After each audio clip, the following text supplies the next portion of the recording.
he joined 36 of his colleagues in the House of Representatives in a letter to the United States State Department on behalf of American Pastor Saeed Abedini, and he joins us now. Congressman Aderholt does.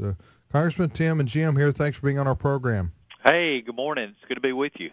Are you in Alabama or in Washington today? I'm in Washington this morning, so actually looking out at the Capitol Dome right now. So it's an overcast day in here in Washington, but it's warm, actually, as a warm front comes through here, so it's almost like a spring day here. So well, get ready, my friend. Tonight that's right. Well, it's changing. That's what I hear. Yeah. If you call back home, you know it got bad in Alabama last night too. It did. Let's talk about the plight of American Pastor Saeed Abedini, D-I-N-I. What do you know about him? Well, the information that we were given, I heard about this situation around shortly after Christmas, and we looked into the matter and found out he is an American. Now, he is Iranian by birth, but he married an American, lived in Idaho, has dual citizenship, and had got in trouble, and I say trouble, I use that in quotes, by the Iranian officials because he had been involved in the underground churches and spreading the gospel through the underground churches. So that's where a lot of this stemmed from. He was then, after he was arrested, he had agreed to not participate in a lot of the things he was doing with the underground church, but he was still doing some work with building some orphanages and doing some work. And on a recent trip to Iran, he his passport was taken from him, and he was arrested. And of course, now just this in the last few days, I think, came out with the report. I think it was Monday. We got the report that he had been sentenced to 8 years in prison. So it's a real sad situation for someone who was trying to help Iran. He, of course, they're saying that he was doing something that was trying to overthrow the government, or they made some kind of a claim. But of course, we know the real reason for it is because of his faith, and that's what has landed him in prison. And we're doing everything we can to try to reach out to him through our State Department, through our means, to try to come to his aid.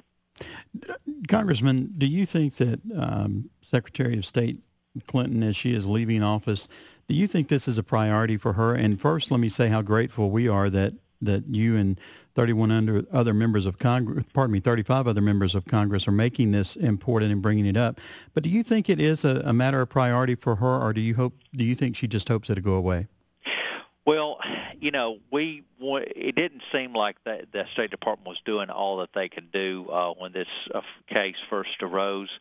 Now, technically, I don't know what exactly they were doing, and they may be doing some things that we're not aware of, but we could not really see a lot of outward appearances they were doing. And so that's why we sent a letter. I sent a letter and asked, as you say, several of my colleagues to sign on to this letter, to ask that the State Department leave no stone unturned in trying to make sure that we do everything we can. Of course, we're mindful of the fact that we don't have diplomatic relations with Iran, and we understand that. But there's other ways that we can go through other embassies. We can still raise these issues in the public, and I think that's very important. I think a lot of times we underestimate just how much, even what you're doing today, calling it to people's attention, because while the Iranian officials and Tehran and a lot of the other countries, not just Iran, while they may not have sympathy for people of faith, they don't like getting the bad press out there. And that's really the truth of the matter. And so more than we can put public pressure on them, and more than we can get reports out in the news about it, then it really helps call attention to these individuals who are like Pastor Saeed, who are in prison, that really have no one else to really, with any power, to act on their behalf. So that's really what. But to answer your question, I right now I think that probably they're in a transition over the State Department with Hillary Clinton leaving, with Senator Kerry coming on board. However, it was very encouraging that Senator Kerry, or I guess he has been confirmed now Secretary Kerry. Right. He did make a statement that he was concerned about Pastor Saeed and that who has been detained in Iran, and that they, because of their concern about it, they will be engaged in this case. So it was encouraged that one of his first acts is coming on as after being confirmed that he has made a statement on this, and I think technically maybe he doesn't come on board until Friday, but at the same time he is already making a statement on this, which I find encouraging. We're talking about Pastor Abedini, the American from Idaho, who's Iranian-born, but he was back in Iran, and he was arrested basically for sharing the gospel, and he was put in jail now for 8 years. And well, and one thing that needs to be said is this prison that they've put him in, from my understanding, is one of the most notorious. Yeah, notorious in a very negative way. Prison in Iran, where a lot of people don't come out alive out of this prison. So that's what has been also very disconcerting about this whole thing. What has also been his attorney, he had very little time to prepare for this case. I think he basically had one day to give evidence. So it's just been a series of things where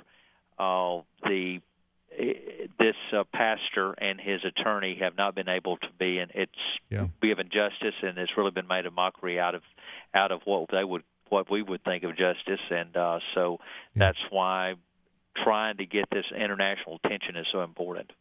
Congressman, thank you so much for your attention to this and your other colleagues, because, I mean, as you say, public pressure and just getting this out in the news media around the world helps bring attention to the situation. And I know there's only a certain amount you can do given the relationship between the United States and Iran right now, but still we can put the public spotlight on this. Well, one thing that you could ask your listeners to do is because I know y'all have a wide audience and y'all cover a lot of states, if they could ask their senator and their congressman to weigh in on this issue with the State Department, that would be very helpful.